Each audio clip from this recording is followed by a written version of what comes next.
Welcome back, my friends, to the Support Stalker Network, where we're taking a look at this classically evil archetype as the new meta for team support. And today's video was never supposed to happen. It was impossible. I had presented my ideas on the Support Stalker. I gave you guys 7 proposed builds after combing through all of the armor sets and melee sets and pool powers out there, and I presented 7 of these support stalker concepts to you. But then those nasty people over at the homecoming servers decided to throw a curveball at me, and they released a brand spanking new power set. As a matter of fact, they released a whole update to the game, issue 28, page 2, Legacy. They came out and threw in Psionic Armor. Psionic Armor as a new power set. And of course, that forced me to take a look at it and decide, well, is this thing even possible as a candidate for this support stalker concept?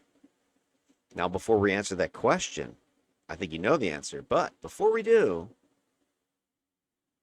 let's take a look again at what is the idea behind the support stalker. And I've been kind of fluctuating a little bit, kind of nebulous in my concept here, but I try to lock it down for you. So any of you out there that are also like, hey, I want to build one of these, what is it you're supposed to do, or what is it you're trying to do? So I took all of my conversations I've been having with my old friend Kathy, ChatGPT, and I said, hey, based on all the conversations we've had, all of my concepts and thoughts and our back and forth, lock it down. What's like a 4 to 5 bullet point summary definition for the support stalker? And here it is. The tagline: a support stalker, kill the problem, cradle the team. You are a hybrid assassin support.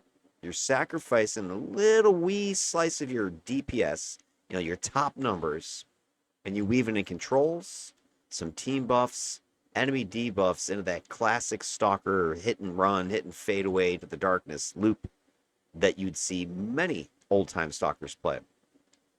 You're also going after utility power picks. You're choosing primaries, secondaries, epic powers that have auras, soft controls, minus resistance, minus defense, endurance draining, endurance management, instead of just pure raw damage. You're also looking after tempo control. You want to hit with a surgical strike when you first attack, rotate in some scouting, some priority deleting of big time bosses, battlefield debuffing, auras, keeping the mobs staggered, keeping your allies humming along, crushing the enemy. And last but not least, you're always focused on the team. You're measuring your success not by how much DPS you've done, but how fast the clear rate is for the mission. And not just you scouting ahead and clicking the glowy. I'm talking you're staying with the team, mowing down enemies. People are keeping safer blue bars, safer green bars, fewer wipes, fewer deaths. All of that stuff, the net team's output is more important than your own personal damage or spiking. So that is the concept behind these support stalkers. And so I took that idea and I looked at this new armor set and I threw it into Chatty, pitched it to Chatty, and I said, hey, can you take a look at this? So here's the summary of our conversation, just to kind of put you on the same footing with me as far as where this all came from. So I asked this question, I proposed it to Kathy, and I said, hey, there's this new armor set, Psionic Armor. It's out. At this point, it was only on the Homecoming wiki. There were no hard numbers that I had, because mids hadn't been updated yet, and CD of Data hadn't been updated yet. And so I took the raw basic information from what the powers do, and I threw it into Kathy, and I said, hey, does this power set match that idea of the support stalker, yes or no?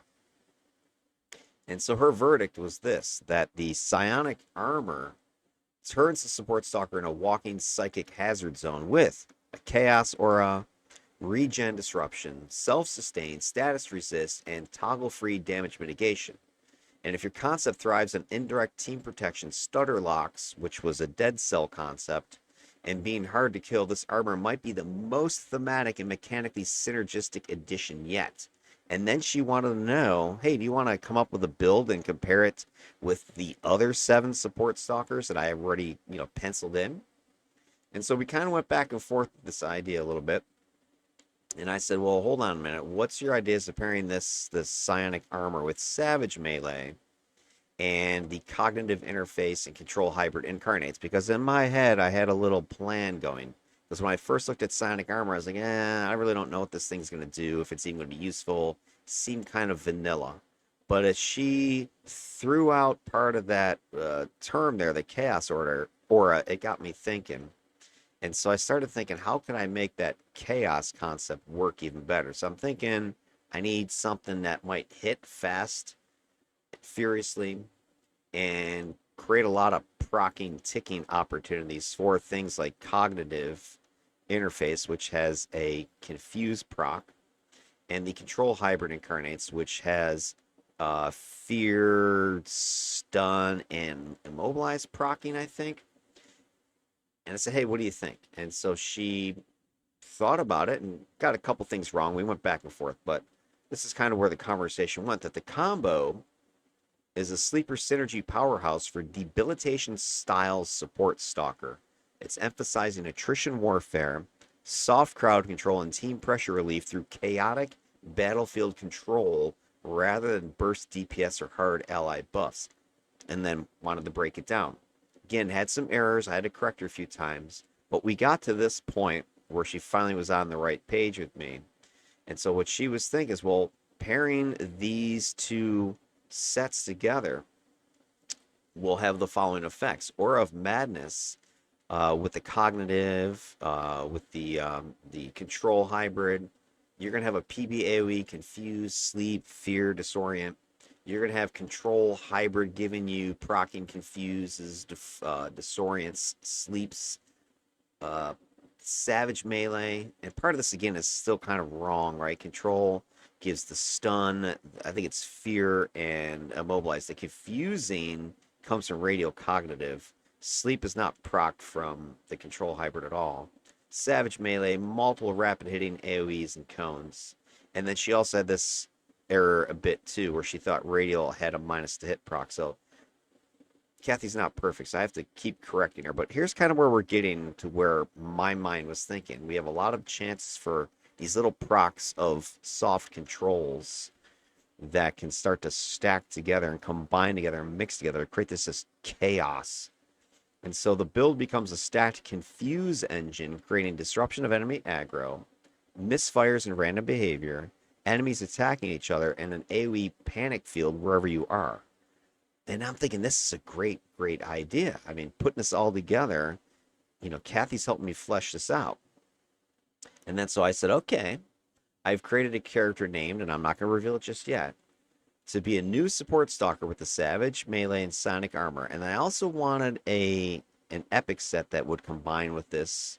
And one set I haven't used with any of my proposed builds yet is Leviathan Mastery. And I was looking at that because it kind of, 2 reasons. It has, well, one of the big things is Water Spout, I think, gives a nice chaosy, control-y mix to everything. You also have a hold in there, some knockback in there. So I think that'll lend with some more controls, some more chaos, some more chances to proc all this kind of confusion and the extra controls and stuff.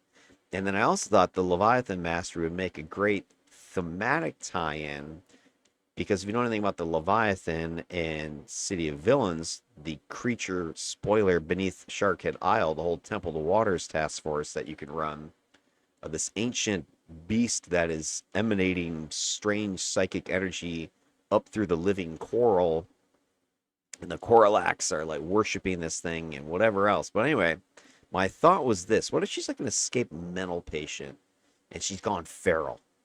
And she was confined, by Cage Consortium in near the pit where they're, mining and digging up all this the coral that everybody's wants. And she was exposed to that psychic power of the coral that's in from the Leviathan that's seeped into the coral. What could that do for us? So I combined my basic idea for this character with the power sets with the gimmicky stuff of the chaos that was first pitched by Kathy there, and then threw in with this lore from the game. So I gave her a bunch of lore about Coralax, Sharkhead Isle, the Leviathan, etc., etc., etc. And I said, hey, what do you think? I also conceived of the art, the character design here. Some mental patient. She's got scarring. She's got like maybe some wicked kind of claws starting to grow from her feral fingers. She's got some gnarly growths on her skin from the coral or whatever infusing with her flesh. She's sort of a in process. Maybe she's turning into one of the Coralax or something. I don't know. And she's got weird psychic powers. So I'd made some screenshots as well and gave this all to Kathy, and I said, hey, what do you think? Come up with some ideas. Come up with a character concept around this.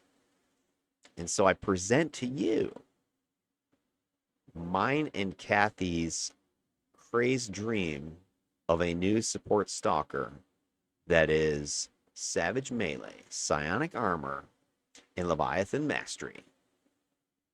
I give you Uncaged Psyche, the scream before the silence. Hey, what's going on with this mad woman? I love this art that Dolly created. Now, all I did to get that image is I gave Dolly these pictures, and I said, "Can you create a comic book style art from these images?" And I had the concept as well, and that's what my man Sal came up with. So between Dolly, Sal, Kathy, and myself, plus the lore from the City of Villains, this is the new idea for the eighth support stalker. The final arrow on the chaos symbol is now complete. We have 8 total support stalker concepts. This is number 3. Bang. Origin story. Real name, redacted. Designated patient 57 in Cage Consortium records. Powers, Savage Melee, Psionic Armor, Leviathan Mastery. Origin, mutation. Backstory, patient 57. A nameless experiment stashed away in the lower levels of the Cage Consortium's psychiatric research wing beneath the steaming arteries of the Hellforge in Sharkhead Isle. She was no villain, no hero, just a woman no one would miss. Arrested during a labor riot, convicted as a domestic terrorist, and signed into permanent custody by Kirk Cage himself. Her memories were erased with drugs and trauma, her voice silenced by locked doors and the hum of automated restraints. But the pit has its own memory. During the latest phase of the mine's expansion, the drills hit veins of divine coral, pulsing with forgotten psychic frequencies. The miners who survived the initial breach spoke in tongues. Some gouged their eyes out. Others wandered into the surf, smiling. The consortium sealed off the section, but it was too late. The coral was already calling. Patient 57, restrained just one floor above the breach, became its voice. She didn't scream when the coral took hold. She whispered, reciting patterns of tides that hadn't existed in millennia. The flesh of her arms cracked and reknit into ridged stalks like branching reef. Her hands clawed the walls, not to escape, but to draw. Symbols, spires, an eye. Then one night everything failed. Power, locks, mines. When they found the ward, the staff were gone or gibbering. Surveillance showed her walking barefoot through the fire suppression mist. Coral now growing from her exposed belly, a barcode seared into the fabric of her top like a sick brand. She didn't run, she simply vanished, absorbed by the pit, or perhaps into something beneath it. Now she moves to the rogue isles like a ghost story. They call her Unchained Psyche. Uncaged Psyche is what I renamed her. The mad woman with claws of thoughts, whispering in tongues that dredge up ancient fear. Her powers manifest as psychic lashings, savage wounds, and an aura of confusion so potent that enemies hesitate, disorient, and even turn on one another. Some believe she's a Coralax experiment. Others whisper that Muralina, the ancient Leviathan goddess, speaks through her, preparing the surface for reckoning. But the truth is worse. She's not here to serve the sea. She's here to punish the land. Personality traits: she speaks in broken metaphors, tide, stone, and memory, often unsettlingly accurate. She shifts between eerie calm and savage psychic fury without warning. She shows unnatural empathy toward the broken and mad, violently rejects confinement. She draws coral spirals and eye glyphs subconsciously, especially before combat. So this whole story was what Kathy generated based upon the input information I gave her from the lore of the game, from the character concept, and those pictures. So I thought she did a really good job here. The initial name, as I mentioned here, was Unchained Psyche, but then because Cage Consortium is the one that had her locked up, I thought Uncaged Psyche might be more appropriate, so I renamed her that. Concept: her appearance: pale, reef-cracked skin, veined with glowing coral lines that pulse with thought. Her hair floats as if underwater, occasionally writhing in unseen currents. Eyes are dark voids, flickering with bioluminescent echoes when using powers. Coral growths wrap her arms and torso like living armor, shifting slightly when she moves. Playstyle: the scream before the silence. Unchained Psyche is a confusion-focused control stalker who uses psychic wounds and mental contagion to destabilize the battlefield. Her powers trigger hesitation, misfire, and betrayal among enemy ranks, turning cohesion into collapse. She excels in tightly clustered encounters where minds are weakest under pressure. The madness beneath. She's a confusion engine with aura of madness, plus a cognitive interface triggering infighting and hesitation. Psychic Bleeder as melee strikes double as psionic laceration. So Savage is just these mental wounds she's also inflicting on you. Dread Field Creator through Memento Mori and armor toggles are going to sow fear and failure. Her role: disruptive control stalker, who spreads confusion, mental erosion, and psychic bleed. Ideal for scrambling formations and softening elite targets for team bursts. Her theme: a former inmate touched by coral-born memory. She doesn't attack minds, she opens them, and what's inside is older than words. Beautiful. And that takes us, of course, to the build. I had to delay this a little bit because we didn't have any official release of the numbers yet, but both mids and City of Data have been updated, so we, my friends, are now able to go ahead and show the build in the specific numbers for you. So give me 1 second while I fire that up. All right, here it is, my friends. Now this build, fair warning, I don't know what I'm talking about. Psionic Armor, brand new. I mean, who knows what this thing can do. Savage Melee, I've played twice before, once on a tank and once the hybrid version with a Dominator. So I don't have a ton of experience with that one. Leviathan I played a couple times as well, Mastery. But this whole concept was completely foreign, alien, whatever. So take anything I'm going to tell you with a grain of salt. This is by no means an expert opinion. I'm just going by my gut instincts on a lot of these things and that nebulous concept for the support stalker. So that is what we're gonna do as we go through this. So let's take a gross look first. Savage Melee, I've taken everything except for Hemorrhage. Hemorrhage, I'm really not sure what the point of this power is, which we'll take a look at City of Data a little bit, but it's, light damage at tier 8. It can do more damage if you've built up a bunch of blood frenzy, I guess, but it ticks DOT. I don't know. It's not like it's a big hitter, so who knows? And then Psionic Armor, I have everything, because really there didn't seem to be anything in here that was obviously skippable. You got hide, your stalker, you want to hide, right? You've got your defense, your resistance shields, your Mez shields in here. You've got your debuff stuff, which is the whole point of my builds in the first place. You got your sustain powers in there, so you really nothing that you can say, oh yeah, I don't need that. And then I've got Force of Will. I've mentioned Force of Will in a few other builds. I do really like this set as a pool set, and I've got 3 out of the 5 powers there. Part of the one of those is a travel power. The other ones is because this is a psychic character. Force of Will fits that concept. So I've got the travel power, and I've got an attack, and then I have a kind of like an oh crappy tier, I'm gonna say tier 9, but sort of your God mode power, unleash potential. And then beyond that, I've got Leviathan Mastery, which, scoot this up for you.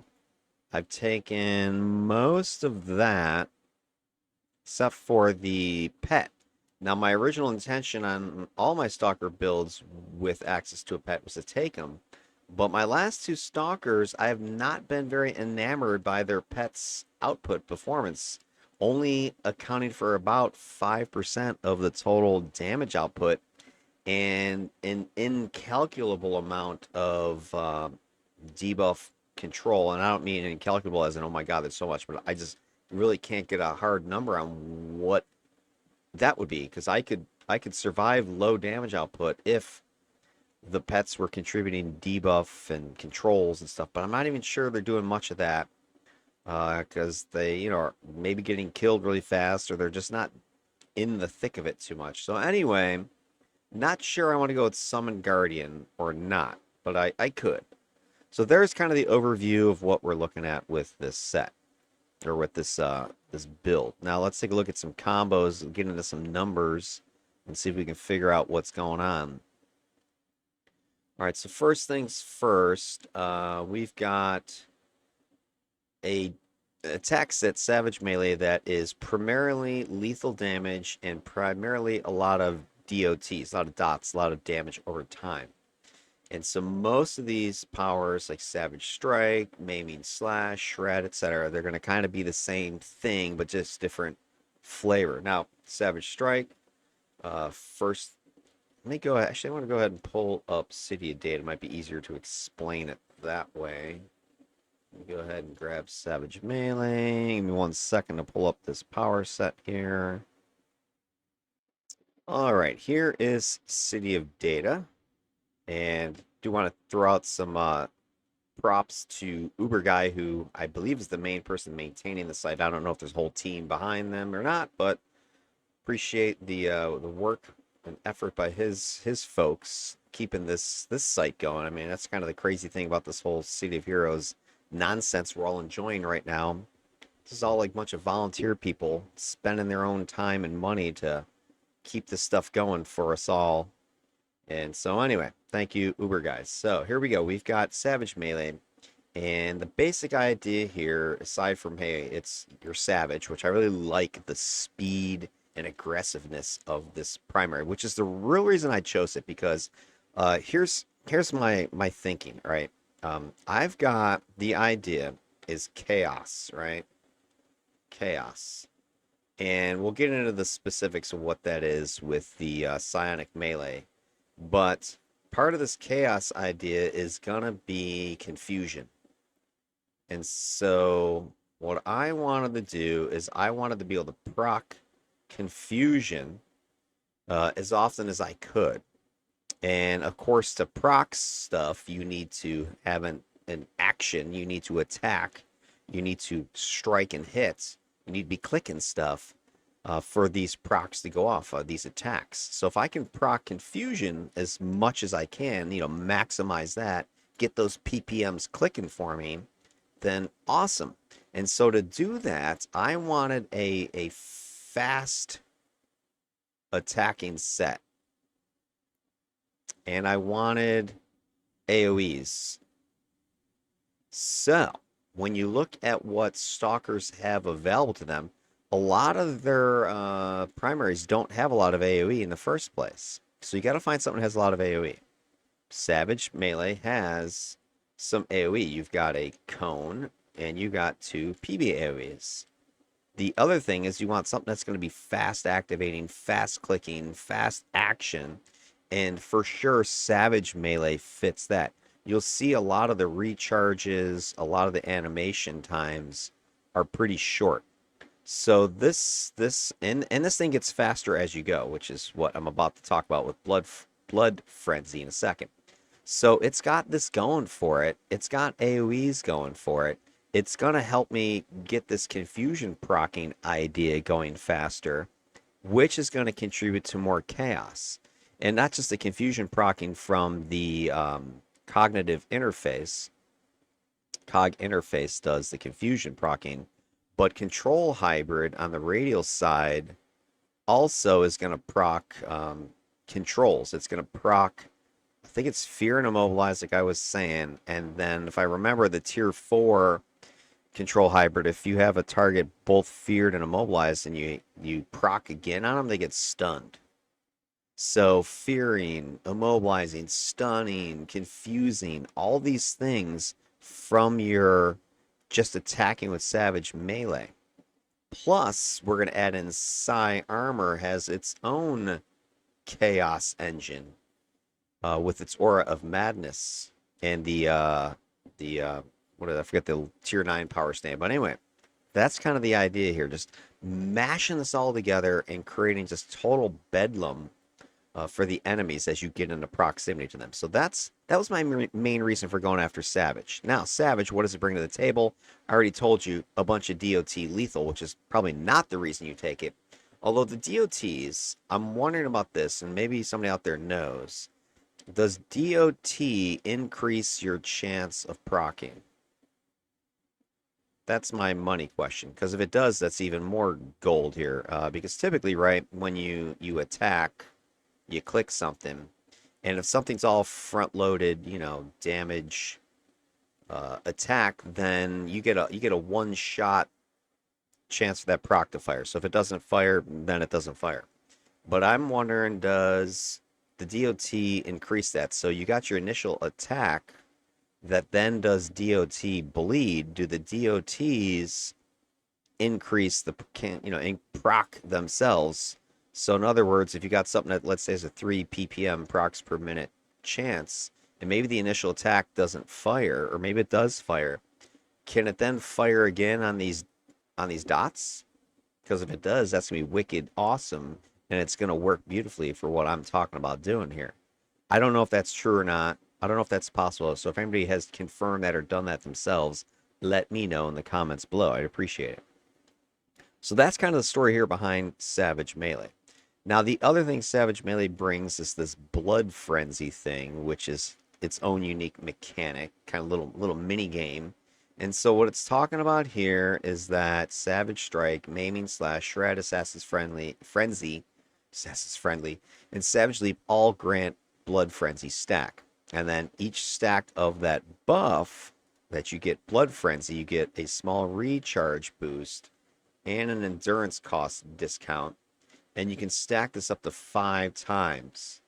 And then you can also expend or consume all of your Blood Frenzy that you built up to empower Rending Flurry and Hemorrhage. I didn't take Hemorrhage in this build, but Rending Flurry I did, so they have the minus Blood Frenzy, and that gives them some special, abilities. And then once you've done that, you blow all your Blood Frenzy, you're exhausted for a few seconds, and you cannot build Blood Frenzy again. So the idea is you're attacking and building Blood Frenzy, and that's giving you recharge boosts, which are making your powers attack more. And you got an endurance reduction, so you're able to attack more. And then you can blow all your Blood Frenzy and get some bonuses from Rending Flurry and Hemorrhage. So you're just constantly just going psycho on your targets. And I'm proccing these confusions, these fears, these immobilizes, these stuns, and my aura is around and doing the same thing. That's the concept behind this character, this crazed, mad, feral lunatic that has gotten escaped confinement from the Cage Consortium's lunatic asylum, psychiatric wing they have beneath their freaking Hellforge. I don't know. So that's the idea. Now, beyond that, what the hell are the numbers on Blood Frenzy is what I want to pull up quick here. Blood Frenzy. I think it's, yeah, right here. So here's Blood Frenzy and what it does. Just so we're all clear on that. And it has the endurance discount, the recharge, and the plus special, which I'm not sure exactly what that does. So each stack of Blood Frenzy does this: 6% endurance discount, 4% recharge boost, and you can stack this up to 5 times. So you could potentially have a 30% endurance discount and a 20% recharge boost. And this is just, be like a global thing as long as you've got a bunch of stacks. And I don't see a problem building stacks. I mean, the only problem I'm going to have is I'll be spending stacks as I'm unleashing, fury on people. Then it has this other thing, this 20% global chance mod. I don't know if this is something for Stalker specifically. Does it help with Assassin's Focus or something?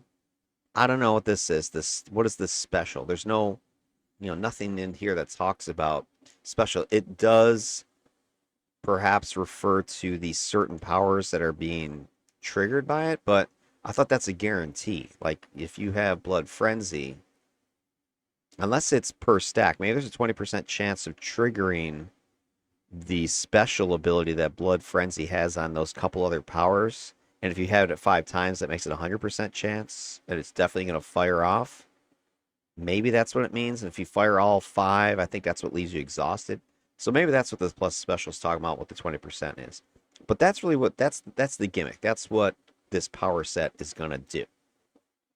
Okay, so that is where we're going to be looking at our mids build then. So here we go.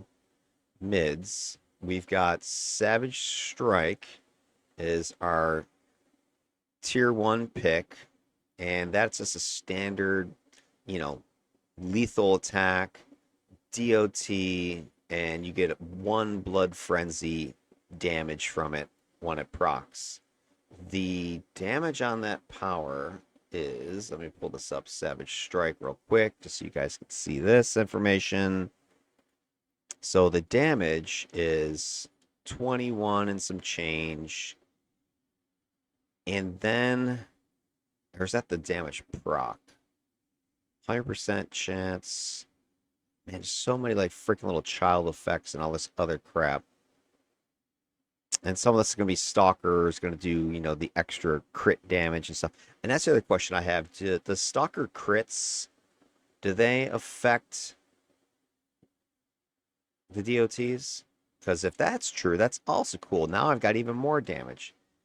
But anyway, you're doing damage, and then it's going to proc the damage ticks. And that's what, I'm trying to see which one of these is the, looks like it's this one here. 7 lethal every second for 3 seconds. So it looks like you get 3 ticks of the extra damage. 100% chance of that.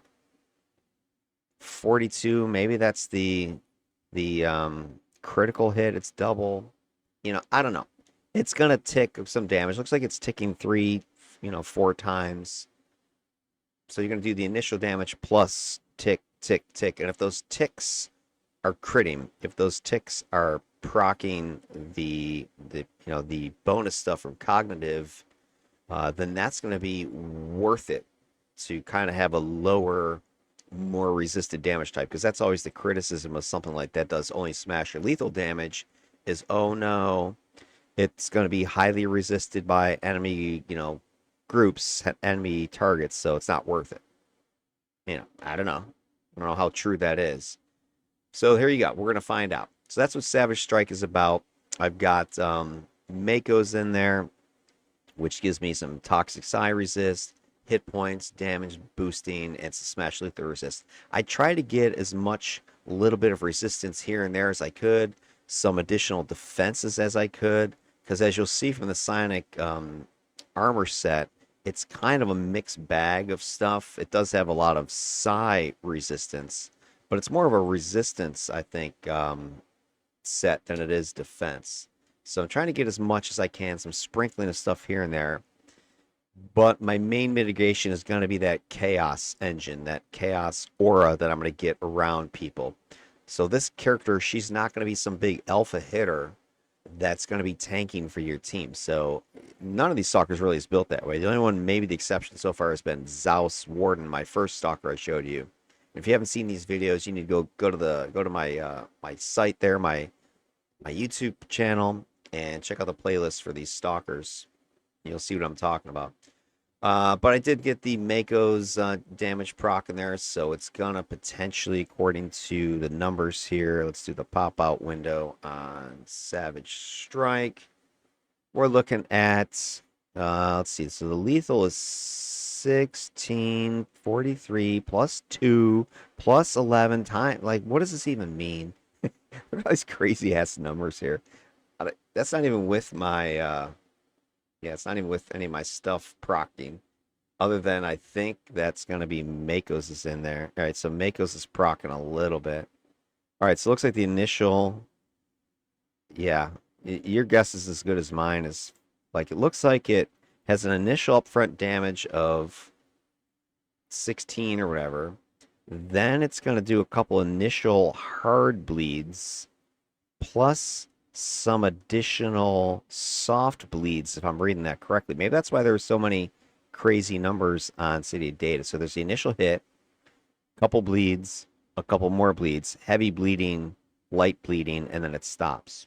Maybe that's how it works. I don't know. And then the damage proc is in there. But, 60.8 damage over time. If I can proc multiple times over a DOT, then it'll be worth it. Then I've got Maiming Slash. I'm going to kind of go down the attacks first. So Maiming Slash, that's your other tier 1 attack, or tier 2 level 1 attack you can choose. This one is similar to Savage Strike. It's going to do lethal overtime damage, but it also has the slow effect on it. And I actually slotted it for slows. And I put the impeded swiftness with the damage proc in there, chance for smashing. So the bonus for this set is really what I was going after. Damage resistance, smash lethal, energy negative resistance, and fire cold resistance. So with those first couple, attacks, or first couple, powers there, I'm getting damage resistance for tox, psi, smash, lethal, energy negative, right? It's starting to add up. Then I went ahead and slotted it for the slow stuff. So the effects on that, I'm going to be able to debuff movement speed, running and jumping by almost 100%. So that's what that set, is going to do for me, and how Maiming Strike is different, or Maiming Slash is different from Savage Strike. It's only a single target, so it's going to be good, let's say, for a boss who's maybe thinking about running away after you've been like murdering them. We'll see. So it'll help kind of slow things down. I wish this power also had some minus recharge in it. That'd be kind of cool, but it doesn't. All right, then I go to my first AoE, my cone attack here, and that is Shred. So Shred has a 7-foot reach, and the arc is 80 degrees. So that's pretty wide of an arc. And the damage, I've got a shield breaker in here, so I'm not fully slotted for damage, but it is gonna debuff bunch of targets damage or defense by 13%. And the overall damage isn't too shabby. Let me do the pop out window again so you can zoom in and see it. All the people you're hitting with it with the bleed is going to do what, 133, right? And I'm getting some of that additional procking damage there, the smashing. That's why the numbers are going up a little bit. So going for a debuff, going for the damage, going for the bleeding, maybe getting some more additional procs out of it. That's the hope on that one. So there's your kind of 1, 2, 3 attacks that you'll be lather, rinse, repeating. Same thing with Assassin's Frenzy. There's your next big one. This guy can hit for 336 damage. Your signature Stalker attack. Massive hit, bunch of damage. You can do double or triple damage depending if you're hidden or whatever. And so you got a bunch of damage on this. I have the ATO Stalker's Guile in there. Superior version that gives you the chance to hide. So if you do hit, you can go right back into the hidden. And that's going to be your big bango, wango, tango. So you got a couple, smaller attacks, and a bam, Assassin's Frenzy lays into them. Assassin's Frenzy also builds Blood Frenzy. So this is another interesting little side note. So if you go over to, where is it here? Pull up my power sets again on City of Data. Put my glasses back on so I can see these better. So here's Assassin's Frenzy. Now this has a little bit of a different thing because it can build more than one stack. So it says using the power while not hidden has a chance to critically do the 33% times the damage, so extra damage. Using Assassin's Frenzy will grant 2 stacks of Blood Frenzy if you use it while you're not hidden, and 3 stacks if you are hidden. So if you use this from hide, not only going to do your potential big hit damage, but you're going to do you're going to build some Blood Frenzy stack. So that's kind of the cool thing about that. So you're going to be using your Assassin's Frenzy a lot. It's your, big top hitting power. Now, will I be using it from hide a bunch? Maybe not. But it can build 2 or 3 stacks of Blood Frenzy pretty quickly. Then you've got your standard build up, which in my mids build I have taken. So let's pop back over to mids. So mids, we've got build up over here. I've got it a couple slots with the adjusted targeting, gives you a little bit of damage boost. By the way, the superior Stalker's Guile, that gave me some defense as well as recharge and damage and some accuracy. You'll see I went for some extra accuracy if I could. I went for some extra damage if I could. All right, after build up, I do have Placate. I took it, way at the end. The character's level 50 now, so it really doesn't matter when I take it. I don't know if Placate's a necessary power as far as leveling up goes. If you're soloing, yeah, for sure. On a team, not so much. But it is a nice way to kind of shed aggro and set yourself in the middle of a fight. But if you're taking on huge groups, it's only going to placate, I think, up to 5 targets. So if you're taking on 10 dudes, you placate half of them, big deal. The other 5 are still beating your ass. Then we've got Rending Flurry. This is your other big attack, AoE style. Going to do a bunch of damage. It's a PB AoE, so you're going to get in the middle of a group. Hopefully you've built up some stacks. If not, you're building up more stacks with this power anyway. And you just go to town on people. You don't build up stacks. You spend stacks in this one. So let's go ahead and take a look at City of Data and see what the spending the stacks means for Rending Flurry. Jump back over here. All right, here's Rending Flurry. So you get into melee and you go off on people. If you've got the 5 stacks, the radius is greatly increased. So here's the cool thing about this power. The radius is 8 feet. You can hit up to 10 people with it. But if you have the larger radius, because you just have the 5 stacks or whatever, now your radius is doubled. You're up to 15. So you're definitely going to hit 10 targets with this thing. You're going to hit everybody with this power if you can get lots of stacks going. So that is what I think is going to be pretty awesome with this power. And again, it's got a bunch of bleed stuff going on here. Lots of damage to everybody around you. You're gonna lay out some folks with this one. So I think you can kind of see where I may be going with this concept. Because the other big power I have, on top of all that, sort of the coup de grace, or the opening move, is your Savage Leap here. So Savage Leap is another one of these teleporter attacks that I actually showcased in the last 2 Stalker builds. Zeus Warden, he had Shield Charge, and Dead Cell, he had Lightning Rod. Well, Savage Leap is like that. It's one of these teleporting attacks. So I've got that, and I have the Avalanche set in there. And the reason I put Avalanche in there, you've seen me use Dead Cell's Lightning Rod and Zeus Warden's Shield Charge to great effect as an alpha strike, because not only the big boom attack from range, you teleport in, but the other thing is the knockdown. Now, Savage Leap doesn't have knockdown normally, but I put the Avalanche, Superior Avalanche in there. It does have knockdown now, so I'll be able to knock down like half the targets. So here's like your opening alpha hit, right? Savage Leap, boom, you dive into melee. Now, Savage Leap, the other cool thing about it is that is one of these stack builders, if I recall. Let me go ahead and pull up City of Data again. So stacking, where is it? Savage Leap. Yeah, so self-teleport.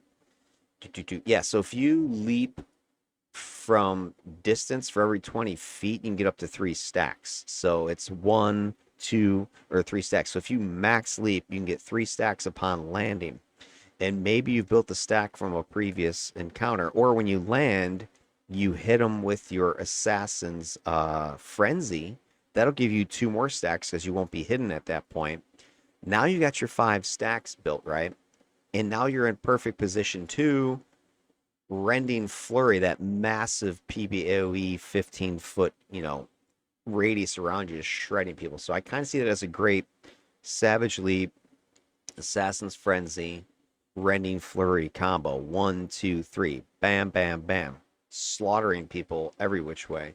I'd almost like to put the avalanche proc here in rending flurry. That would be sick too.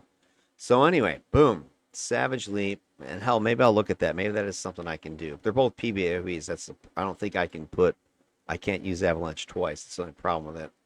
I wish I could put like a targeted AoE in Savage Leap and use the Ragnarok's knockdown, because that'd be great. Knockdown, knockdown, just slaughtering people. I'm finding knockdowns are really great soft controls for these support stalkers. So there is kind of your like 1, 2, 3 combo, and then from there you're just hitting them with your other stuff until they're dead. You've got your shred to hit the multiple targets around you. I wish shred maybe built a couple. That would be cool if that did a couple stacks of blood frenzy, or one per target you hit, because then I would go in with Savage Leap. Second, I would shred, and then third, I'd run in flurry. But shred only builds one per activation. So that's kind of sucky about that, because that'd be pretty sweet. But there you go. So that's sort of that is his primaries. And I've got some additional resistance from the Savage Leap slotting with Superior Avalanche, some additional defense in there. Then you've got where is it? Rending Flurry had additional accuracy defense. Already talked about that. I think I've hit all the main sets I'm going for with that one. Then we go into Psi Armor. Now, this is the brand new one, and another big reason why I'm doing this character now is because this is a fresh new set. I gotta try this thing out. I want to share it with you guys, what I learned from it. So I took everything, right? And some of these things are fairly stock or standard, so I'm not going to spend too much time talking about like hide, right? I mean, hide is hide, defense, melee, ranged, AoE, standard, nothing special there. Then I went ahead and took Psychic Wall, which is a resistant shield. Let me zoom in on this. So where is it? Psychic Wall. That is going to give you your resistance to, what are my resistances to? Turn this over here. You get 36% resistance to Psi, 24 to Smash Lethal. So that's with my slotting. I've got an Unbreakable Guard resistance set in there. That gives me endurance discount, gives me damage resistance to energy negative, and defense for melee, lethal, and smashing. So again, some more, safety just by the slotting choices. Then I grab Psi Shield, same slotting of an Unbreakable Guard in there. So I'm getting the same bonuses, 4 slots with that.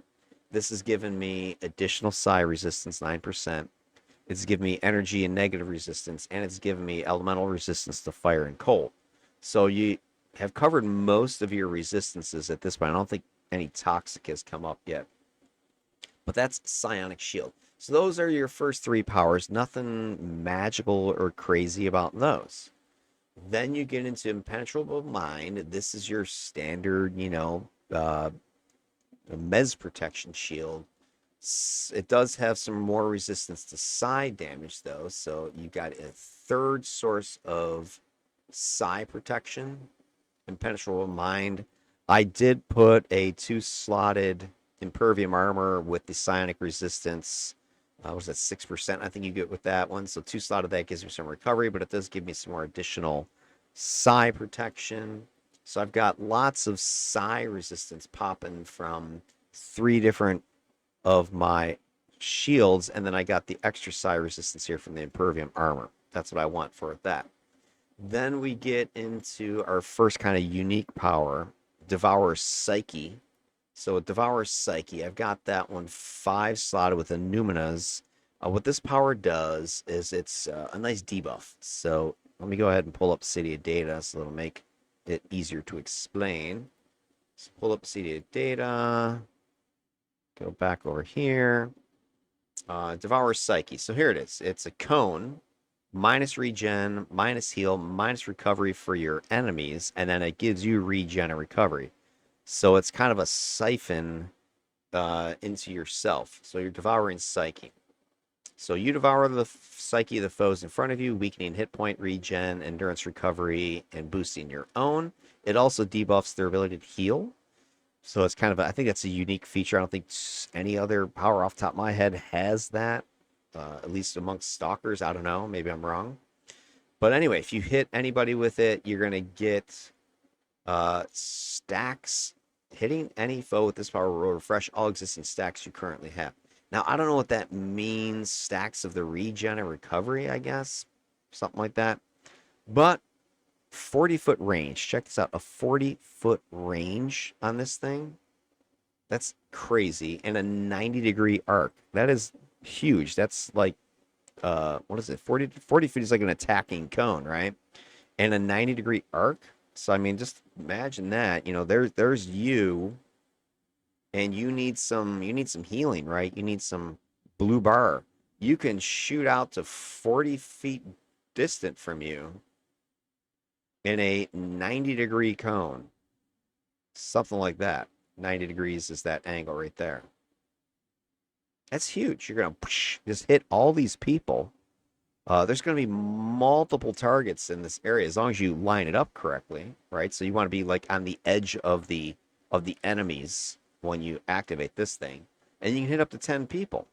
I mean, you're gonna probably cap this out every single time. So if you take a look at the numbers on it, so if we can see if we can understand this.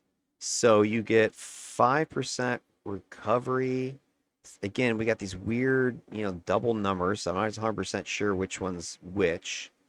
Uh, exactly which ones are the right ones. If there's some doubling here, I don't know. But anyway, let's say it's the 5 and the 35 to be on the safe side. You can do this up to 10 people. So you get 50% recovery, 350% regen. If he sees larger numbers, it's even worse or grosser. And then you got the debuff numbers down here. So when you debuff your enemies with it, you're going to prevent them from healing up to 25%. So what that means is, let's say normally they have a 100-point heal. That's going to subtract 25% or prevent them from, they are resistant to their own healing is what that translates into. So that would mean they'd only get 75 back instead of the 100. There's not a lot of healing enemies in the game, but there's a few. So you can see, using that in certain circumstances. So that's not its biggest, plus, but it's something that a lot of other sets don't have. But then it has this minus 100% recovery and minus 100% regen. And this is this is per target, so it's not like you have to stack this up. And then it seems to suggest, if I'm reading the stack thing right, that if you hit somebody, it's going to give you back your stacks or something like that. And the recharge in this is, I think it has the adaptive recharge. So depending on how many targets you hit, I mean, if you're only hitting one person or you hit nobody, it's like 5-sec recharge, so it's back up immediately, pretty much. If you hit everybody, I think it's going to be, a couple minutes or something like that before it recharges. But it's a very powerful little siphon. And so it's not only got sustain for you, it's got a good chunky debuff for enemies. And, you can see this being pretty useful against AVs and bosses and that sort of thing, the regen, the heal. It almost made me want to, like, if there was some attack set out there that had minus regen, minus max HP, something like that in the actual primary assault set, I would have taken that and gone with that kind of a concept, just a bleeder. But alas, the game doesn't have that with it. There's only a few power sets do any minus regen or minus heal. And I can't think of really any off the top of my head that are in an attack set. So, I mean, I'm sure there's a couple out there, probably in the, controller or defender side of the game or something. But I know there are some buff and debuff sets that have minus regen, of course. But I would love to have an attacking blasts or something like that do this. I think there's, like, for instance, beam rifle, I think has some minus regen in disintegrate or something like that. But anyway, I digress. So, good debuff, good buff to yourself. It's going to help keep you alive. That's the point of it. So, boom. Let's go back over to mids. So that's Devour Psyche. I did put the Numinas in there as well. So we're going to get extra regen and recovery when that thing is proccing away. So if you look at the effects, On this one, my recovery, that's the 10% per target. Regen is 20% per target. Actually, no, those are Numina's numbers. So Numina's numbers, I think, are the 10 and the 20. Yeah, I don't think it shows you your target hits with this. This is just the debuff stuff. And there's the 25% is for the healing debuffing. So yeah, those are Numina's numbers there, 10 and 20. Anyway, that's the cool thing. So it's a nice recovery power for me, and it's a good debuff. So I can throw this out there. I wish, because it targets enemy hit points and stuff, I wish you could put an accurate uh, heal set in here. You know, I'm not sure. Here's the other weird thing about it. It doesn't take accuracy. So it sounds like it's auto hit, which is cool. But then it does have an accuracy number here. So that's where I'm kind of, which part is the accuracy part? And I can't slot accuracy on it, which is kind of weird. So that's why I was thinking, you know, do I slot this with the recovery sets instead, the end mods, because they do have some accuracy in it. So which is it? Does this thing have an auto hit? What features are auto hit? I don't know. I need to figure that out too, because it would suck if the accuracy part is the healing, and there's me missing left and right. All right, then what else we got? We got a psychokinetic barrier. That's your next power. That is your, again, fairly standard. You'll see this in something like bio armor. You got absorb. I think it has some healing to it as well, but it has resistance to debuffing, regen, recovery, recharge, and endurance. So it's a nice mitigator of debuffing. So that's kind of the cool thing. Let's go ahead and take a look at Cydia data to get some more hard numbers on this thing. Flip over there, full screen. Here it is. So here's what it does. You get a nice juicy absorb 361. You then get debuff protection against endurance drains, regen, minus recovery, and recharge debuffs. And you get max HP boosting as well. And you boost your regen. So it's a great absorb, max HP, which is kind of like healing, and then regen for 45 seconds. That's pretty big. The absorb's only 30 seconds. But this is a great either about to jump into a tough fight, hit the absorb shield, get the regen, max hit points, and go to town. Or maybe you're in trouble, you can always, hit those powers or hit this power when you're in the middle of a fight and, need to save your ass. So it could be either one, proactive or reactive power. So I've got that one slotted up with another heal set as well. I did go a little heavy on the regen healing with this character because that's going to be one of his mitigation or her mitigation strategies. But the other reason is going to come up in a second when I look at Aura of Madness of why I wanted to get some regen going. But you'll notice I do have a preventative medicine set in there, some smash lethal resist, some healing hit points, some more resistance to fire cold with that. Then what else we got? We got precognition as my next one. This is just a low defense percent boost. It's like it has the same numbers as hide. The difference between hide and precognition is that hide will suppress part of its defense once you reveal yourself, whereas precognition does not suppress when you reveal. So that's why you'll see I put Luck of the Gambler here, some defense, global recharge. Over here in the hide, I didn't bother slotting the defense in this one because it's not very, substantial anyway, like 3.75. But I did put the shield wall, global resistance in there. And I did put the reactive defense scaling damage resistance. So as you take more damage, that'll kick in and you'll have more innate damage resistance.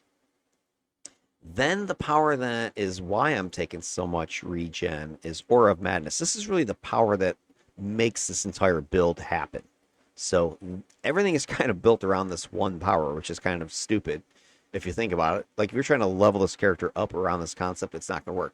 So if I was leveling this up normally, I would not play the strategy I'm going to showcase to you guys. I would instead play this as a more sort of regular stalker until I got to Aura of Madness into my 30s and 40s. And then for sure, once I get to 50 Incarnates, then I definitely would lean into this power. So if you take a look at what I've done, and I don't know if this is all going to work the way I'm envisioning it, but here's what this power does. And I'm going to do this over on City of Data.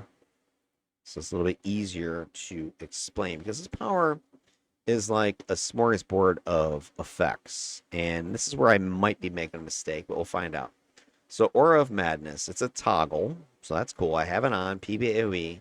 And it does all these effects: confuse, disorient, sleep, hold, fear, and minus damage. So it's got lots of controls and a minus damage. And it has some special. So it's doing all these effects.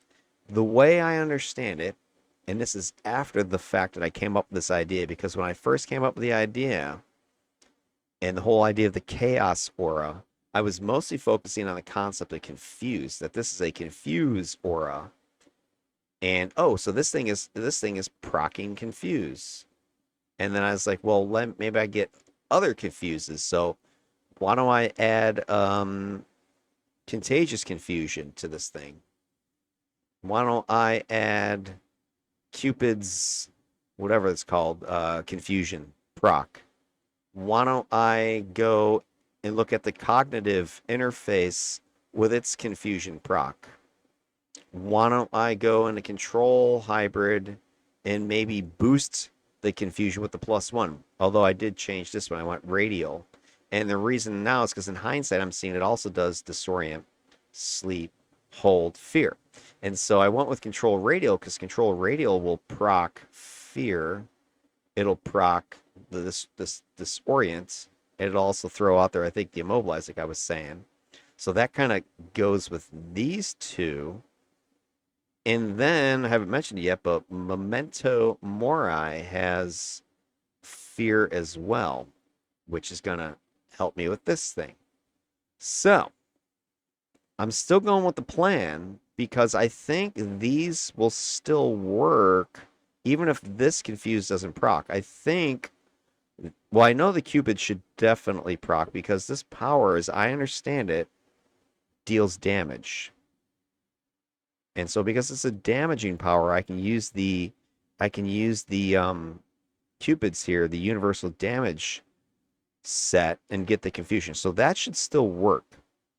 I'm not 100% sure about contagious confusion because I think contagious confusion procs on a confusion tick.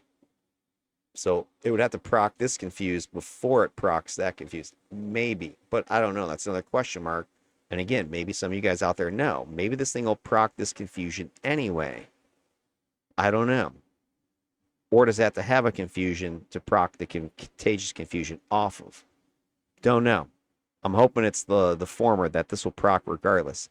Because then I'll have confusion procking here, confusion procking here.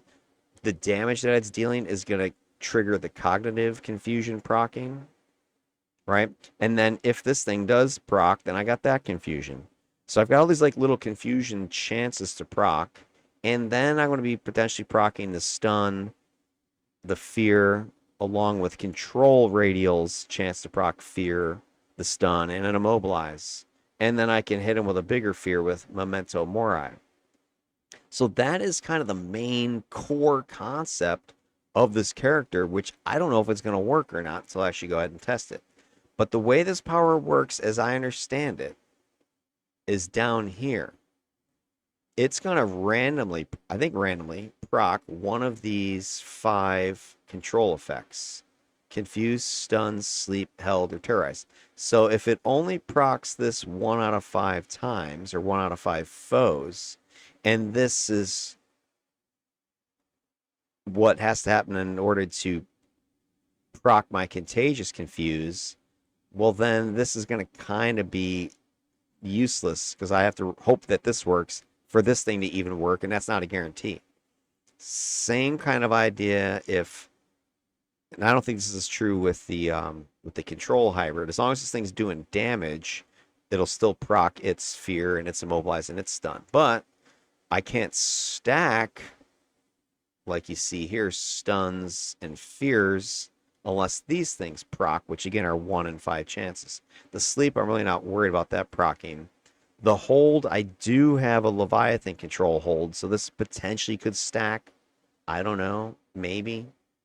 So, but it's kind of interesting. And then the other crazy thing is, where is it? And again, they got like doubles of stuff. I don't know if that's just some weird duplicate. But here's the other thing, is that this thing also says procs. Gosh, it says they also, in addition, they suffer a debuff derived from the applied control effect. So if they get controlled, they then get a debuff procking on them. And then it also says those that are resisting those effects will have their damage reduced. So it's going to have a minus damage anyway. So everybody's getting minus damage, but they're only going to get a random control effect, and then the random control effects, I believe, are connected to these effects here: defense debuff, psionic damage, regen debuffing, damage resistance debuffing, to hit debuffing. Exactly which one is tied to which of those, I don't know. And then I'm wondering, is this side damage the damage that is enhanceable? Because that's not a lot of damage. And is it only 100% chance, it says, but I think it's, is this the confusion? So if confusion procs, is this the debuff they're talking about? And if so, and that's the damage that's enhanceable, enhancing that damage is kind of pointless because it's only a 1 in 5 chance it's going to proc anyway. So you can kind of see how this whole thing can collapse if these procs don't work the way I'm hoping they work. So I don't know if anybody has any more knowledge about it than I do, but I'm going to try to see if I can figure this out with this build. So this build is completely on paper right now. I don't know how the hell this is all going to work, but I can see it being complete freaking madness if it does work. That's kind of the crazy thing about it. So if it works, it's going to be a beast. It's going to be genius. So you see what my slot in there for is. So I've got Coercive Persuasion, Contagious Confusion. I've got Cupid's Crush, Damage, Chance for Confuse. Yeah, so it looks like it's the psionic damage that's enhanceable. I don't know if it's always doing side damage or only when certain effects hit. I don't know. And then I've got Confusion Sets, a pair of Malace's Illusions with the chance for psi. And then I've got Cacophony's chance for energy. So the damage you're seeing in the pop-out window here is if those procs go off. But notice it doesn't show you any other damage source, but the power takes damage sets, at least according to mids and according to... All right, so yeah, okay, so here's the thing. Mid says it takes it, but City of Data says it doesn't take Cupid's Crush. So there, I don't know. What does that mean? Is mids wrong or is City of Data wrong? I have to go into the actual game and see what sets. I just got her up to level 50. So if I can't slot Cupid's Crush into this thing, then that's going to kind of throw a little bit of a wrench in here. I'll have to change this up. There are other options, right? I could get some more damage procking with some of the hold sets. I mean, that's an option. I almost thought about this one too. Kind of the same idea I did with Dead Cell, is I can go into the sleep sets and I could put the Sandman chance to self-heal. That should proc. I could put the chance for placate. That could proc. So if the confusion doesn't work, I could put the placate in here. I could put some more damage in here. I mean, so there are other options. So it's not a complete wash. Oh, another interesting one you could throw in here is Absolute Amazement, chance for hit debuff. I could throw that in there. Or how about this one? Stupefies, chance to knockback. So I could turn this into a little knockback aura. That'd be funny as shit, too. So Cupid's Crush, if it doesn't fit in here, hell, I think I'd do that. I think I would throw the stupefied chance for knockback and just get in the middle of people and they're bouncing off you, almost like a little mini repel. Would be hilarious. Imagine that freaking chaos. Love it. Love it. Love it. Hell, that might even be better than Cupid's Crush as I start to think about it. I almost like that. I might pencil that one in. All right, so anyway, that's Aura of Madness. That is, again, the core of this entire build. Is centers around that Aura of Madness. That's how crazy this is. Then the last power is Memento Mori. And this power, again, I don't know exactly how it works. It's a self-res, primarily, but it boosts your hit points and it has a special, it's a fear effect on it. So here's what I want to use this to do. I want to use it as the fear. I don't really give a crap about the self-res. So is that possible? Is that even a good idea? Let's go ahead and take a look at what City of Data says about it. So here it is, Memento Mori. It says, terrify your foes, projecting images of their own impending demise into their minds. Fits perfectly with this character's theme. It inflicts fear on targets while healing you, even if you've been defeated. So it's like a self-res heal fear power. It reminds me a little bit of, what is it? Is it Darks or Fire Auras res? They do damage, right? They do debuff, whatever it is. So something like that. Each affected foe will increase your max hit points and heal you. Using it while you're conscious will give you one opportunity to get back up should you be defeated. So you can use it while you're still alive. And I will slot it the hell out of it for fear. And it says if I use it and nobody's hit, it recharges in 10. Otherwise, if I hit somebody with it, it's 300 seconds. So if you miss, it's back in 10 seconds. If you do hit, it's 300. So it does have a long recharge on it, which makes it not super useful as an every spawn debuffing, control power. But I'm using it that way. And if I get the recharge down to, 180 seconds, so let's say every 3 minutes, that's not so bad. It gives me an every other spawn type of use or something to that effect. So that's what I want to do with it, and see if it actually works. And so the fear mag, what's the fear mag on this one? All right, so here's what it says. So you're gonna get endurance back. You're gonna get healing. You're gonna be immobilized, and then it's a mag 30 fear. Mag 30 fear. That's freaking insane. I don't even need to slot it for fear. That's so huge. So I could change my slotting on this, which I might. Again, I have to figure this out. But the reason I went with the slotting I did is, I've got the glimpse of the abyss in here. I have the chance for psi damage, so I get a little bit of psi damage out of this thing. It's going to do a little bit of negative damage, it says, which I think must be just native to the power itself. And it does take other sets, right? I mean, I could maybe I put the Cupid's Crush in this one. It's not up that often, but I could put it in there. Maybe I put some. Wouldn't make sense to do any of these two. What else does it take? Let's see.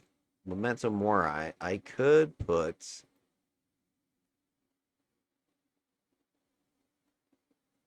I already used that. I mean, resistance debuff, some fire damage, and I put Armageddon here, so I could use it more as a damaging power, but it's not up really that often. What's the reach? I have the recharge down. Well, it's hard to say because this is based upon it missing. It's at 5-second recharge, so roughly I've got it half of its 300 seconds. So figure 150, 180, somewhere in there.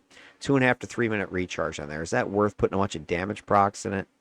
I didn't think so. I thought it'd be more better if I could use it as a controlling power.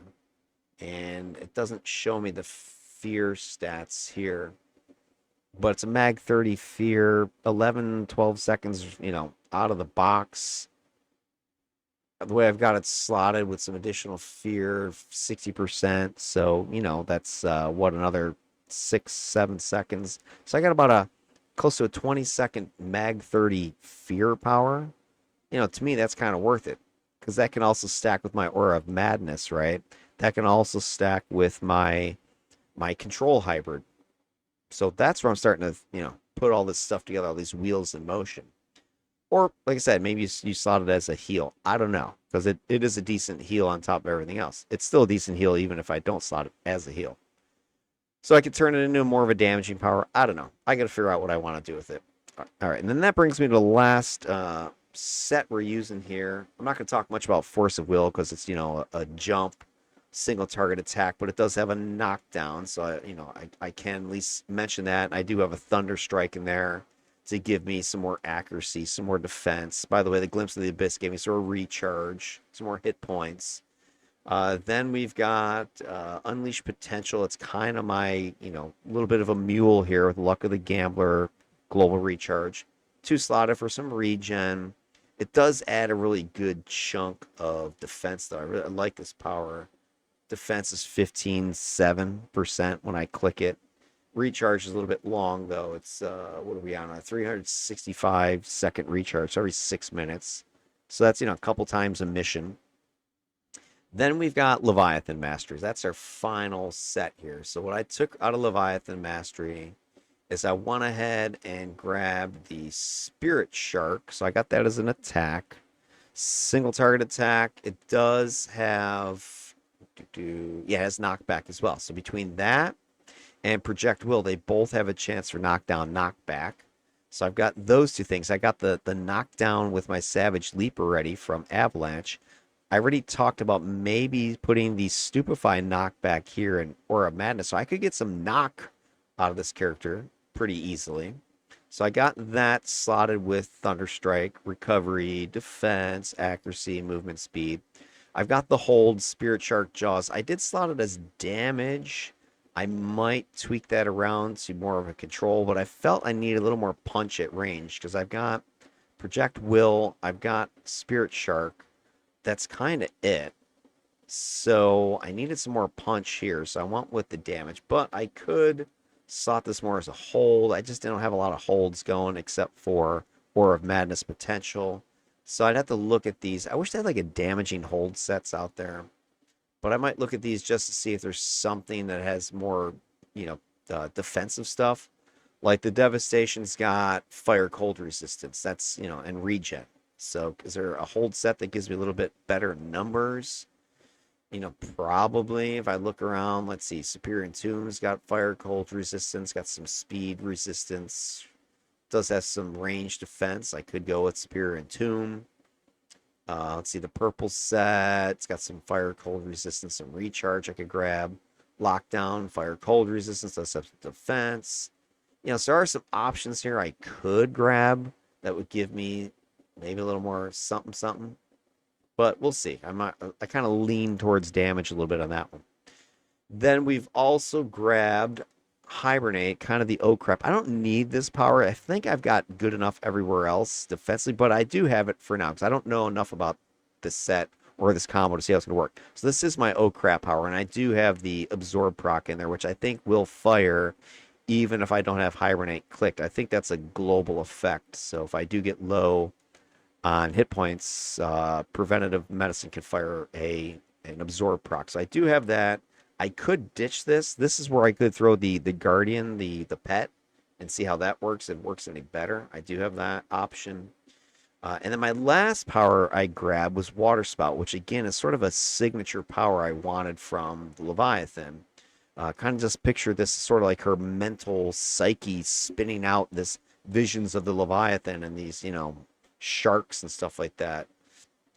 Water Spout, I've got it slotted with the sudden acceleration, movement speed, endurance damage, and hit points. And I have the knockback to knock down set in there. So it's not just going to throw stuff across the room. It's going to keep just tossing stuff right there. So if you start to picture this, right, I can Savage Leap into the group, get some knockdown there.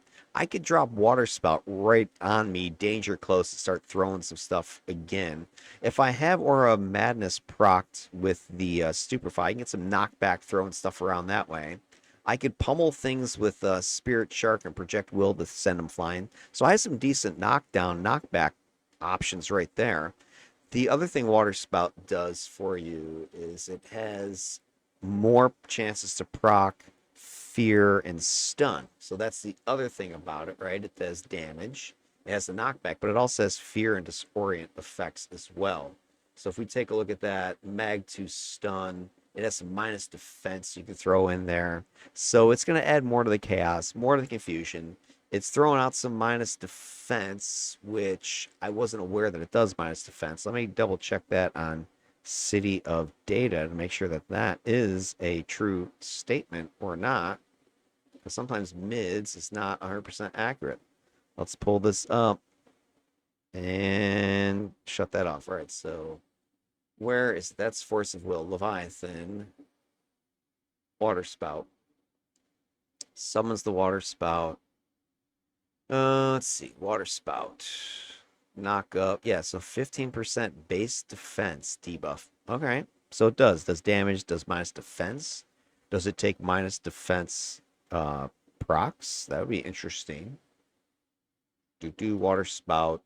Yes, it does take defense debuff proc. So I could, lean into that a little bit. I already have some minus defense with shred. Now I've got some more with my silly water spout.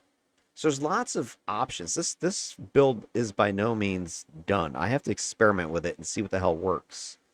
And that brings me to my last thing. So I had to then choose some incarnate powers, which I don't know if these are the right ones or not. And these are the ones I'm most hesitant about because once you kind of pick your incarnates, you're sort of effed. You're locked into them because it takes so much effort to build and slot them in the first place. So that, my friends, is what, again, I want to kind of pitch towards you guys and see what you think. But here's what I'm leaning towards. And this is based upon my totals, by the way. So let me pop open my total numbers here. And let me zoom in a little bit. So here's what we got, right? Defenses are pretty much crap. I mean, teens. Range, AoE, that's, decent, but you're not going to, like, save yourself there. Resistance is, so-so, 50%. The one that's close to cap is Psi. So I got a bunch of resistance, about 50% across the board. So I figure I need to go after resistance and buff that, which is why you see me picking Cardiac, because it's going to give me damage resistance. It also has the radial side. You've got Sleep, Fear, and Absorb. I have all three of those, so I'm going to get all three benefits there.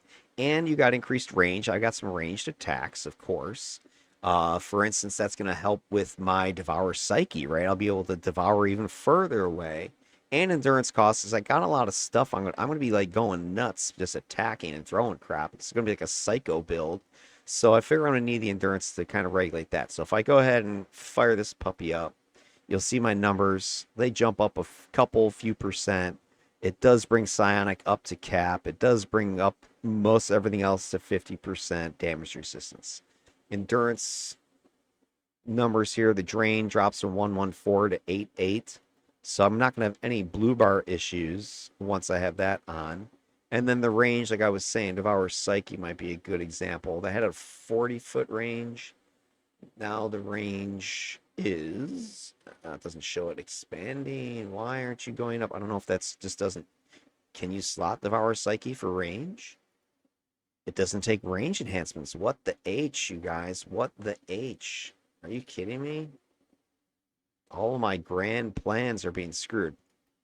Well, the one area it's going to help is with Savage Leap. So I can now Savage Leap up to 84 feet away. That's disgusting, right? Huge, huge range with Savage Leap, right? And will give me a chance. How far can I throw a Water Spout? Water Spout, 72 feet. So that's awesome. I throw a Water Spout and then Savage Leap right after it. That's a good combo. Drop Water Spout maybe around the corner, and then Savage Leap into the chaos. Boom, go sick. All right, speaking of chaos, I already told you cognitive, core, flawless. So let's take a look at that. I did go with the core because it's got a higher percent chance to confuse, 20%, rather than the damage side. DOT, though, is 20. So I do have cognitive. That's going to proc confusions. So if we look, I do want to see. Yeah, so it is showing up here in the numbers on Aura of Madness. That's the main area I wanted to see. So it's showing like a mag 2 confuse is potentially procking. Okay. Then control radial embodiment. This is the radial side. So you got fear, immobilize, and chance for stun. So what this one does is it gives 70% chance for the effects to occur. If your target's already immobilized and feared, you then have a 100% chance to stun them. So you got a 70% chance to fear them, to immobilize them. And if they already are, like it procs again with a different attack, then they get stunned on top of that. So that power is what I want to see effects with this madness here. So if I fire up control, hybrid. All right, now we're hitting stun, immobilize, fear, confuses. I mean, there's just so many freaking effects on this power. Look at that. That's just insane. All that stuff. I don't know what it does with Memento Mori, if anything. So Memento Mori.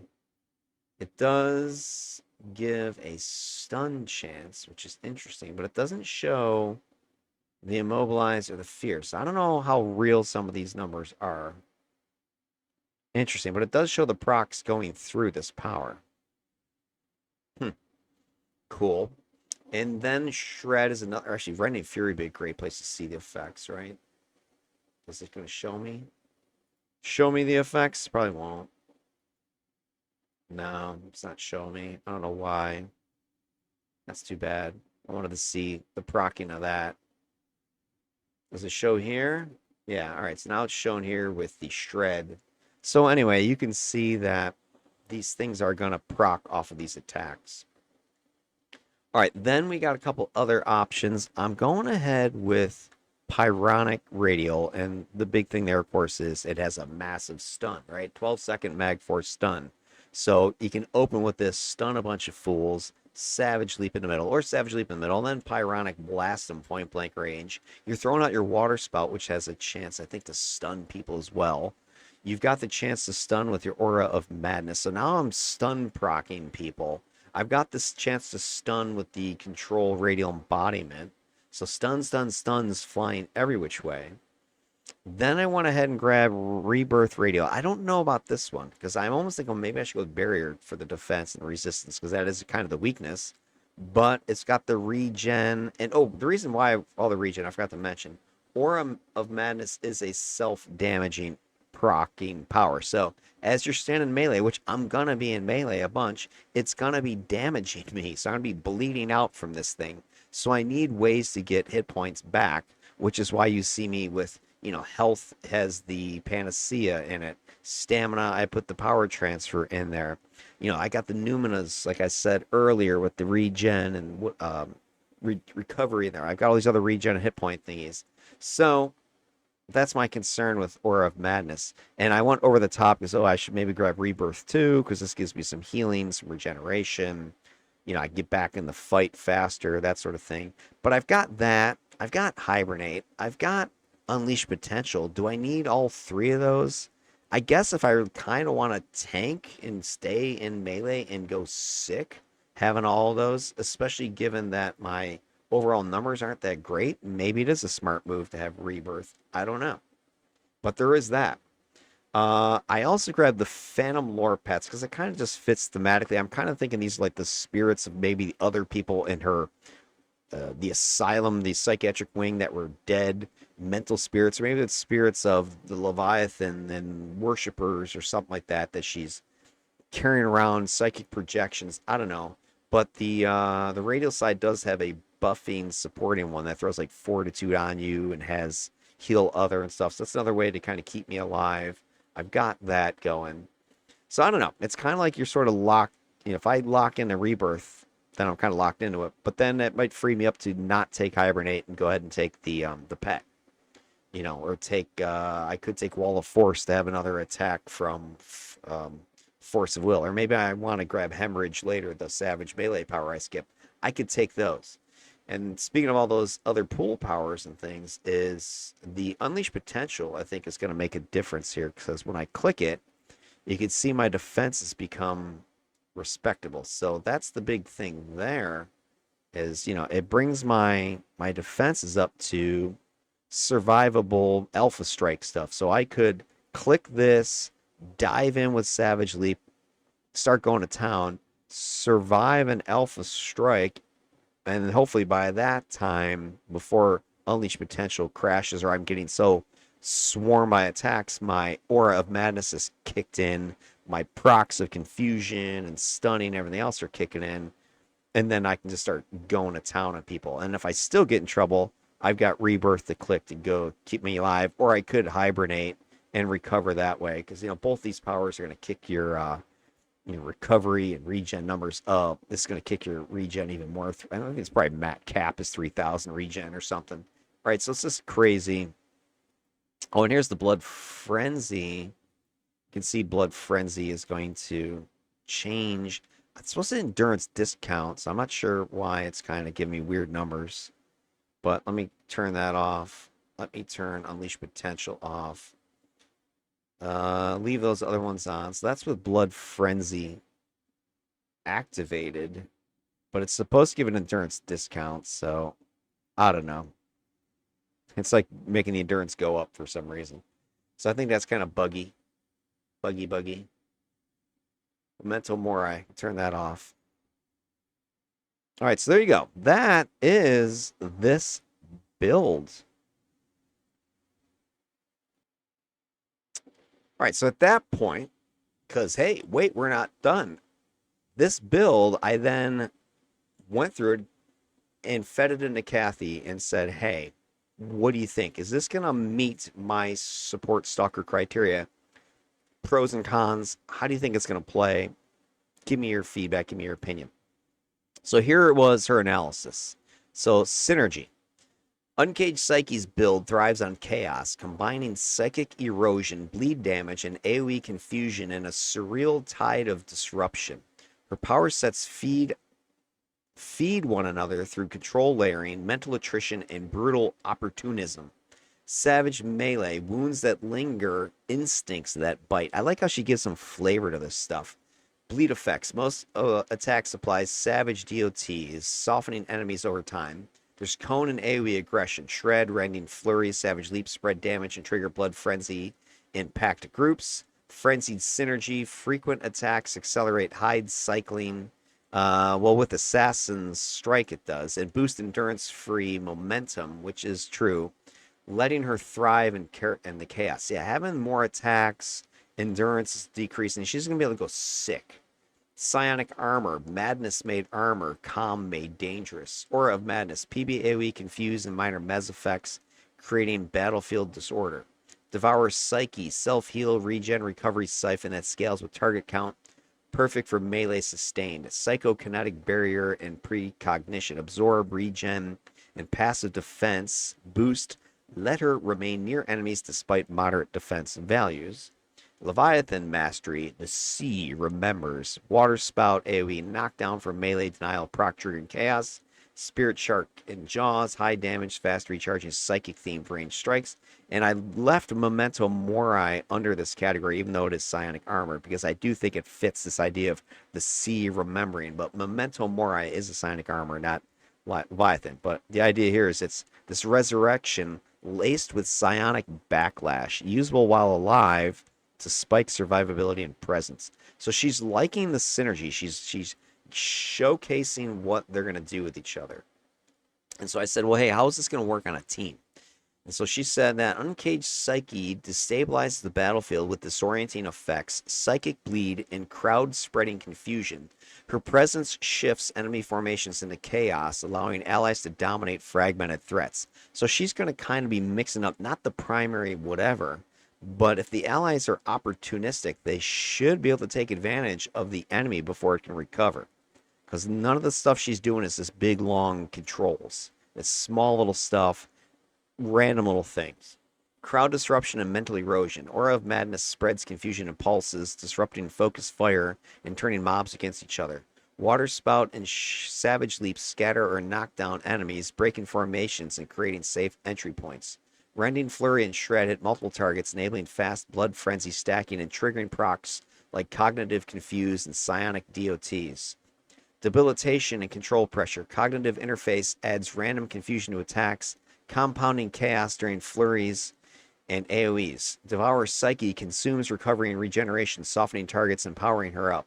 Memento Mori punishes enemies with AoE fear. Use it reactively for spike denial or as a self-healing escape mechanism.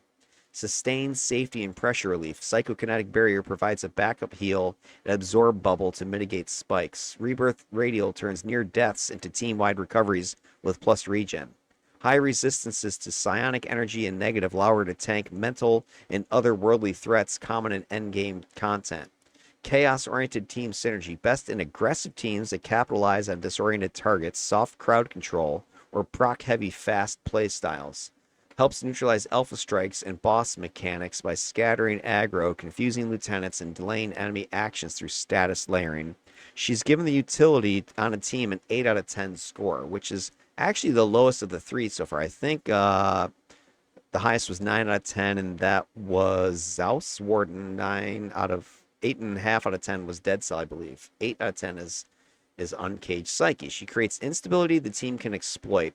While she offers no direct buffs, her passive Confuse Aura, control layering, and psychic bleed effects carve out windows of opportunity. Less of a tank or buffer, more of a chaos engine that helps allies turn disorder into dominance. So you see, teammates, you guys need to jump in on this shit once I got it confused and scattered and just going in any which direction. Then we went ahead and I asked her, hey, what about gameplay strategy? How would she, engage enemies? How should she, use what tactics, that kind of stuff? And so she says, Uncaged Psyche thrives in confusion and clustered aggression. She's not a scalpel or a shield. She's the scream inside the wound. Her job is to fragment cohesion, spread instability, and turn pressure back on the enemy. Engagement flow. Start with Savage Leap, which I agree. Enter tightly packed mobs and trigger the AoE knockdown with Avalanche. Trigger Aura of Madness, which it'll already be on. Unleash Blood Frenzy with Rending Flurry. Okay, that makes sense. If you've got Blood Frenzy built up, you can use your Rending Flurry and just unload in a PBAOE. Or, as I was suggesting, maybe build a couple more stacks with your Assassin Frenzy. And then hit the Rending Flurry to get the 5-stack explosion. Use Devour Psyche early for sustain and to leech regen from panicked targets. Love that idea. Follow with Water Spout to scatter and disable backline threats. I like that one too. I didn't even think about it as a backline disruption, but let's say you got some ranged attackers that are hitting you, because range is always gonna be my Achilles heel on these stalkers. So if I drop my Water Spout, I think I got like a 70-foot drop range on that thing. Then I can scatter all that crap back there and keep it off of me and keep it off my allies. Tactical Chaos and Control. Cognitive interface procs confused through rapid AoE chains. Stay in motion to maximize chance to proc.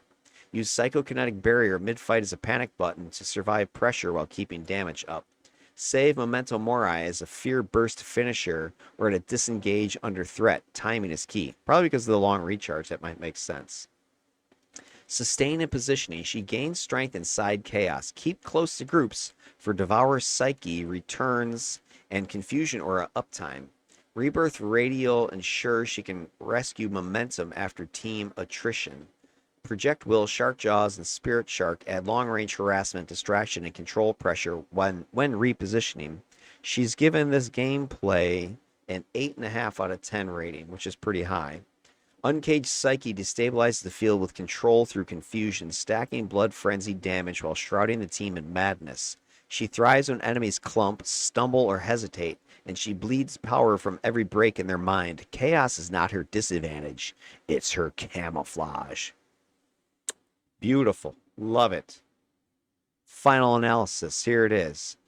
Debuffs and controls are in the first column, where they're coming from, and then their star rating out of 5. Confuse, Chaos, 5 out of 5. The Psionic Aura, Armor, the Aura of Madness, Cognitive Interface, Leviathan Pet, which I'm not sure I'm going to take yet, but if I do take it, that gives me even more stuff for them to be worried about.